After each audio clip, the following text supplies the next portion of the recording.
Bonjour à tous, aujourd'hui nous allons parler d'un sujet d'actualité qui est le développement international en période de crise. En effet, depuis le début de la crise sanitaire mondiale que nous vivons, l'activité d'export a été énormément impactée. L'ensemble des déplacements est limité, on voit apparaître des périodes de quatorzaine, voire des fermetures totales de frontières. L'accès aux hôpitaux est aussi limité pour les personnes extérieures. On a donc énormément de mal à rencontrer nos futurs clients. Et puis enfin, tous les congrès de 2020 ont été annulés. Donc je vais expliquer un petit peu pourquoi ce dernier point est important. Tout simplement parce que les plus petites structures qui souhaitaient se lancer à l'international devaient se rendre visibles vis-à-vis d'un maximum de distributeurs. Et ces événements étaient typiquement l'endroit où on pouvait rencontrer en très peu de temps énormément de potentiels partenaires. Donc les sociétés organisatrices de congrès ont essayé de pallier à cette nouvelle problématique en mettant en place des congrès virtuels, mais finalement pour une société qui n'est pas connue, il est difficile d'avoir le même retour que ce qu'on avait lors de congrès physiques. Finalement, la visibilité n'est vraiment pas la même. Mais bon, ce n'est pas pour ça qu'il faut abandonner l'idée de se lancer à l'international actuellement. Et justement, c'est le moment de profiter de tout ce que le numérique peut mettre à notre disposition. Et donc la première chose à regarder, c'est peut-être le site internet. Donc pourquoi est-ce que je dis ça? Tout simplement parce qu'aujourd'hui, pour beaucoup de sociétés, il y a assez peu d'informations présentes sur le site internet. Quand je dis assez peu d'informations, c'est assez peu d'informations produits. Donc souvent, c'est une décision stratégique parce que ça évite de fournir de l'information aux concurrents.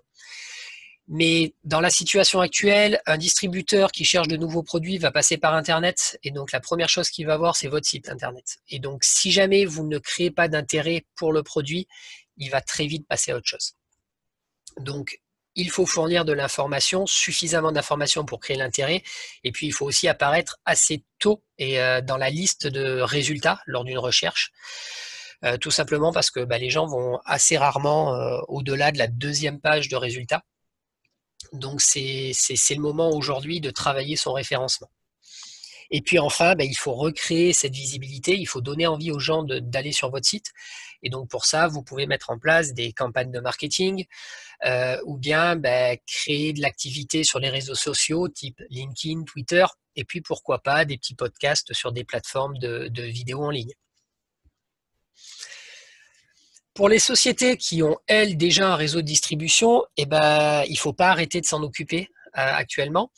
Donc, ce qu'on voyait dans beaucoup de sociétés, c'est que les formations étaient réalisées sur site et puis on profitait de ces déplacements pour aller avec le client présenter le produit au centre référent, faire des présentations un petit peu plus poussées. Or, aujourd'hui, on le voit bien, ce n'est plus possible. Donc, autant utiliser des outils en ligne pour continuer à travailler avec son réseau, donc mettre en place des formations en ligne. Donc comme ça, tous les distributeurs peuvent y accéder, puis pourquoi pas de façon régulière, une fois par mois, avec des petites formations d'1 heure, pour justement maintenir leur niveau de connaissance sur le produit. Et puis en créant cette formation en ligne, on peut en profiter pour rationaliser et créer un vrai programme de formation. Beaucoup de sociétés ont des documents de présentation, des documents de formation spécifiques par distributeur. Donc on perd beaucoup de temps à remettre à jour à chaque fois l'ensemble des documents, à remettre en place la formation. Et donc au final, on perd de l'argent. Donc ça peut être intéressant aujourd'hui d'essayer de rationaliser l'ensemble des formations qu'on a avec ces distributeurs pour créer un vrai programme de formation unique pour tout son réseau. L'autre point qui peut être intéressant, c'est pourquoi pas de regrouper plusieurs distributeurs lors d'une même formation en ligne, tout simplement pour profiter de leur retour d'expérience et pourquoi pas leur demander de nous raconter une petite histoire, une petite success story dans leur pays qui pourrait justement donner des idées à d'autres distributeurs. Donc tout ça nous amène finalement à un point essentiel. Il faut commencer à penser son réseau de distribution comme un vrai réseau. Voilà, pas comme un ensemble de petits distributeurs. On est vraiment aujourd'hui dans un principe de communauté de distribution. Et si on arrive à créer de l'échange interdistributeur et à les rendre totalement autonomes, et finalement, on va pouvoir continuer à travailler et eux surtout vont pouvoir continuer à promouvoir votre produit.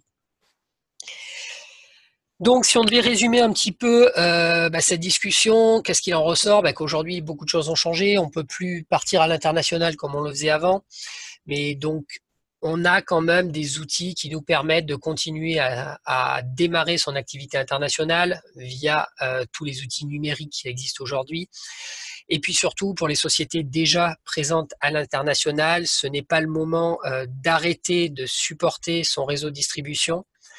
C'est plutôt le moment de repenser sa façon de gérer, tout simplement parce qu'aujourd'hui, on n'a pas le choix. Mais à long terme, ce sera extrêmement bénéfique pour le fabricant, tout simplement, parce qu'on va peut-être pouvoir réduire tous les déplacements qu'on faisait pour assister ces réseaux de distribution et donc finalement réduire les coûts de son business international. Merci beaucoup de m'avoir suivi et rendez-vous pour le prochain point de Business Open Your Mind.